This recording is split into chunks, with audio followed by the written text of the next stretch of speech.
coucou, on se retrouve pour une nouvelle vidéo. Nouveau décor, je suis chez mes parents pour la semaine, donc du coup j'en profite.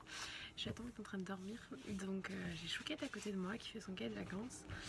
Donc je vous retrouve pour un tag. Donc je disais, j'ai été taguée par Caro de la chaîne Maman Fière, qui est une maman que j'ai rencontrée aux parents connectés, à la journée des parents connectés. Et donc du coup elle m'a taguée sur sa chaîne YouTube sur le tag Vie ma vie de maman. Donc là j'ai le Mac à côté de moi avec toutes les questions, parce que je sais pas si vous le saviez mais c'est écrit en barre d'infos, je filme avec mon téléphone, donc je ne peux pas regarder les questions sur mon téléphone. Donc voilà, donc on va commencer ce tag. Je vous mettrai toutes les questions en barre d'infos si vous voulez faire ce tag. Je sais pas si je vais taguer du monde parce qu'elles ont déjà tagué pas mal de personnes, donc je verrai à la fin. Voilà. Donc, question 1, je vous mettrai la question ici à chaque fois. Question 1, présente-toi en quelques mots, combien as-tu d'enfants, quel âge ont-ils? Donc j'ai 2 enfants. Donc j'ai donc Marion qui est ma belle-fille, donc ça si vous suivez mon blog vous le savez. Et j'ai Julian qui est mon fils. Donc Marion a eu 8 ans, Julian a 2 ans et demi, il aura 3 ans en décembre. Voilà.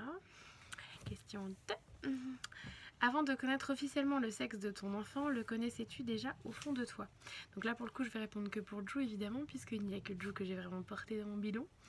Et donc oui, je le savais déjà. J'étais persuadée que c'était un mec. Je ne saurais pas dire pourquoi.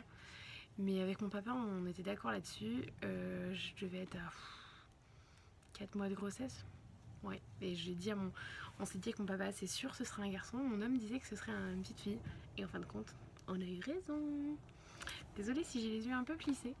On est dehors, mais je vais pas mettre mes lunettes, je trouve que ça ferait mal poli. Question 3. Maman au foyer ou maman au travail?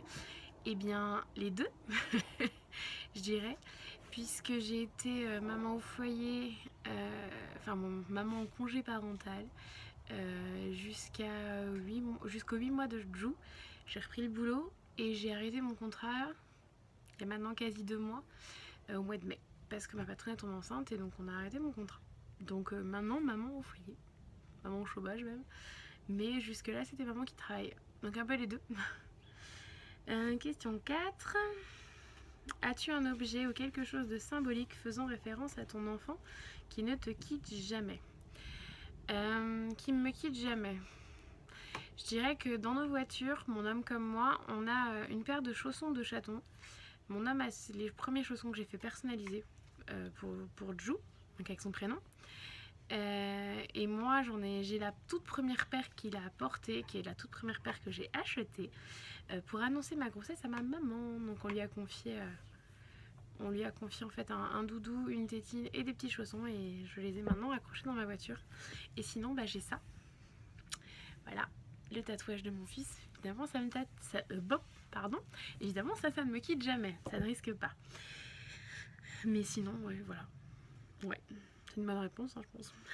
Question 5.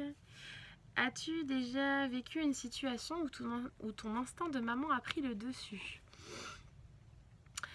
Je dirais oui, j'en vois une. Où vraiment on peut dire que... Enfin, quoi que même 2 similaires. La première, c'était... on a été manger au McDo avec les enfants avant d'aller chez ma copine Sarah. Si tu passes par là, des bisous, Sarah. Et donc les enfants ont voulu aller dans l'espace de jeu Ronald McDonald, parce que dans ce McDo là, à côté de chez nous, il y a un gros espace Ronald McDonald. Et il y a un petit garçon qui est littéralement monté à l'envers sur mes enfants. Voilà. Et il y avait Jou qui du coup avait été complètement paniquée à l'idée d'avoir un petit garçon qui lui monte dessus, qui l'écrasait littéralement. Marion essayait d'enlever le petit garçon, le petit garçon continuait. Donc là je suis arrivée très vite et j'ai enlevé le petit garçon et je lui ai dit mais ça te dérange pas de monter sur mon fils? Enfin, j'étais complètement... voilà. Et le papa était au téléphone et il disait rien, donc ça m'a... Voilà. Là on peut dire que c'est mon instinct de maman qui a réagi. Et la deuxième fois, c'est similaire, hein, on était au parc et il y a une petite fille qui a tapé ma fille, puis ensuite mon fils. La maman n'a rien dit, donc j'ai fini par moi y aller quand elle les a retapés une deuxième fois, quoi. Voilà, et là la maman m'a dit faut pas parler comme ça à ma fille. Oui, bah dites-lui vous-même que de ne pas taper sur mes enfants, il n'y aura pas de problème. Puis bah elle a recommencé, donc j'ai redit à sa fille, et là elle me dit oui, mais c'est qu'une enfant, elle veut jouer.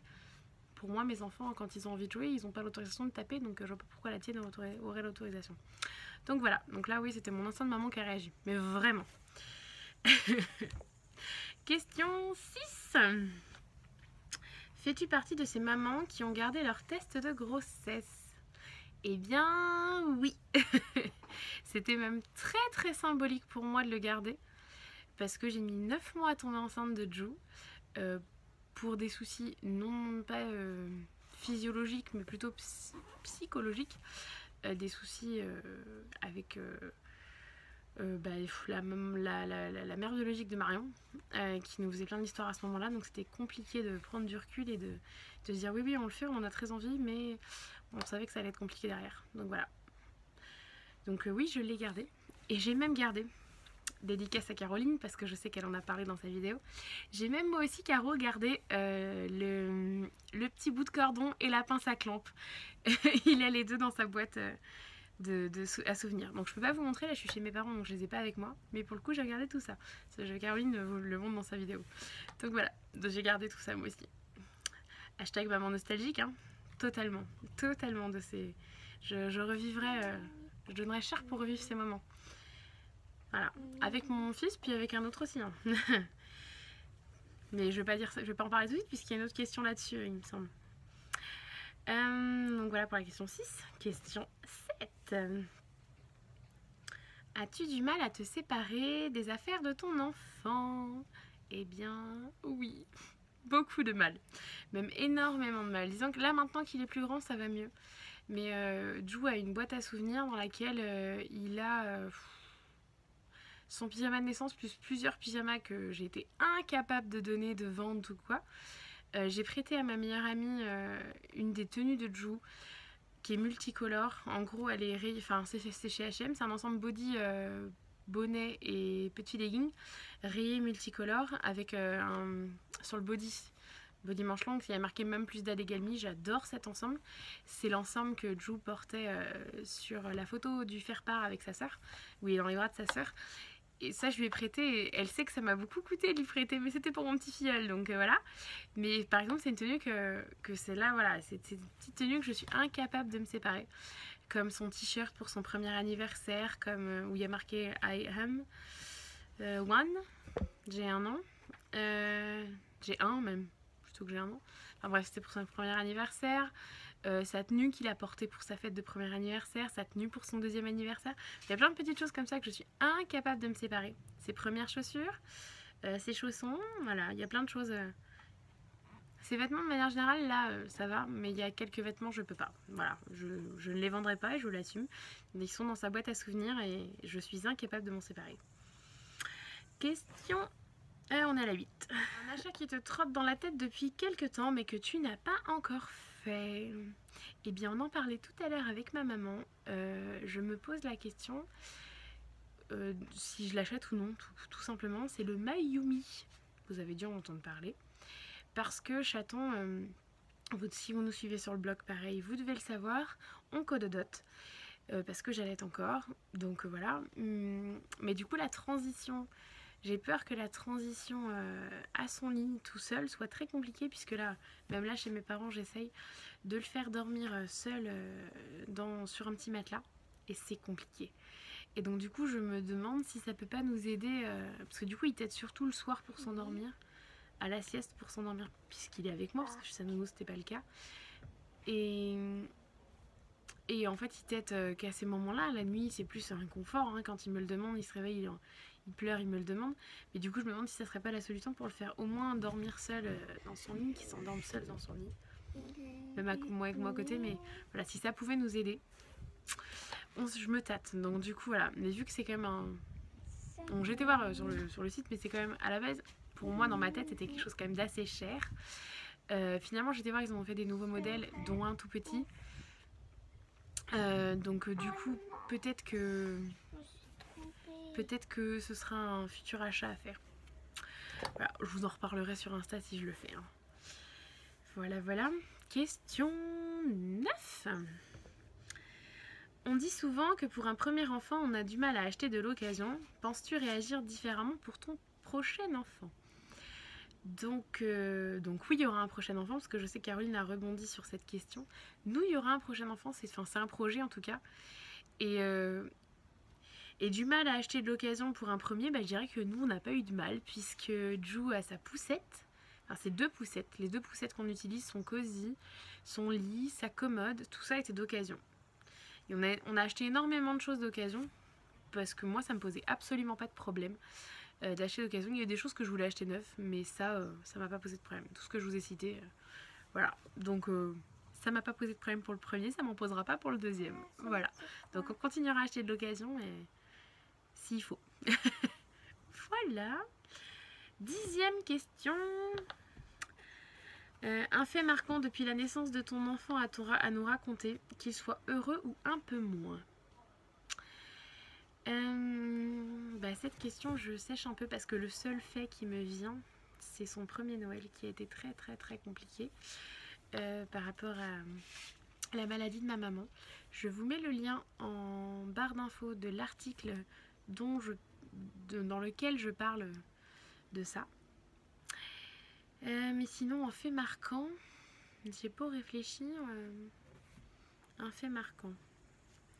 Non, là à part ça qui a été très compliqué, qui nous a beaucoup marqué finalement, son premier Noël.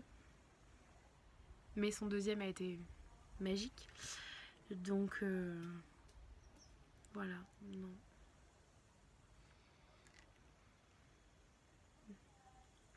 Non, j'ai pas de... Il y a plein de moments qui me viennent à l'esprit. Le mariage de son parrain et de ma meilleure amie, de son baptême avec sa sœur, mais non, là j'ai pas de... C'est des bons souvenirs. Voilà. 11. Bon, j'ai pas assez de doigts, non, 11, as-tu déjà craqué nerveusement depuis que tu es maman? Eh bien, malheureusement, oui. Oui, c'est pas du tout évident. Plutôt pour le côté que je suis une maman. Physiologiquement, je suis maman primipare, mais dans les faits, je ne le suis pas du tout. Et ça, c'est très très compliqué pour moi à gérer, parce que pour le coup, je me retrouve à devoir gérer des choses compliquées par rapport à l'absence de la mère de Marion. Aussi, pareil, nous aussi, et sur le blog, vous le savez. Et c'est pas toujours évident pour elle comme pour nous à gérer, de se dire que faut qu'on profite de Ju, de tous ses premiers moments, de toutes ses premières choses, mais qu'on les a pas connues avec elle, qu'il faut pas l'oublier à côté, c'est plein de choses compliquées. Donc oui, ça m'est arrivé de craquer nerveusement. Bon, désolée dans la coupure pour ce que j'étais en train de dire. Je parlais avec ma maman, j'expliquais à Marion son cahier de vacances. Donc je disais oui, ça m'est arrivé de craquer nerveusement, et surtout parce que j'étais super sur les nerfs avec ma fin de contrat un peu difficile. Donc c'est pareil, il y a un article là-dessus. Par contre, il est protégé parce que je veux pas avoir de représailles là-dessus. Voilà, je veux pas que ça tombe dans de mauvaises mains ou sous de mauvais yeux pour le coup. Donc si vous voulez savoir, n'hésitez pas à m'envoyer un message privé, Insta, Snap, n'importe. Et je peux vous donner le mot de passe pour lire cet article. Donc je vous mettrai le lien en barre d'infos. Et donc, question 12. Et là, je me rends compte que j'ai répondu un petit peu à la question avant. Voulais-tu plusieurs enfants avant d'en avoir? Ton avis a-t-il changé depuis? Alors, oui, j'ai toujours voulu plusieurs enfants. J'en voulais 3 ou 4 quand j'avais une vingtaine d'années. Je suis tombée enceinte et j'ai avorté. C'est pas un secret d'état, je n'ai pas du tout de problème à en parler. J'ai ensuite connu mon homme qui avait déjà une pépette, vous la connaissez. J'ai eu mon fils. Puis finalement, je me dis que maxi 3, ça sera très bien. Donc on verra ce que la vie met sur notre chemin, mais voilà. Mon avis n'a pas beaucoup changé, mais 3 c'est bien. Je voulais 3 ou 4. 3 c'est bien. Donc voilà. Donc voilà pour ce tag. Je réfléchis aux mamans que je suis qui seraient susceptibles de voir ma vidéo. Mais à part Caro et Charlène qui l'ont déjà fait, je ne vois pas qui est-ce que je pourrais taguer. Donc je dirais que s'il y a des abonnés qui me suivent et qui ont des chaînes YouTube que vous ayez envie de faire ce tag, faites-le et mettez-le moi en commentaire. Mettez-moi votre chaîne ou chose comme ça et j'irai voir. Voilà. Donc je vais arrêter ici cette vidéo. Je pense qu'on va se tourner un... On va essayer d'en tourner une ou deux de plus avec Chouquette parce on a été tagué une deuxième fois par Caro et j'ai un autre tag que j'ai envie de faire. Donc voilà, je pense qu'on vous retrouve très vite en vidéo. Et vous nous aurez déjà vu dans la vidéo swap. Voilà. Sur ce, je vous dis à très vite pour une nouvelle vidéo, pour le coup.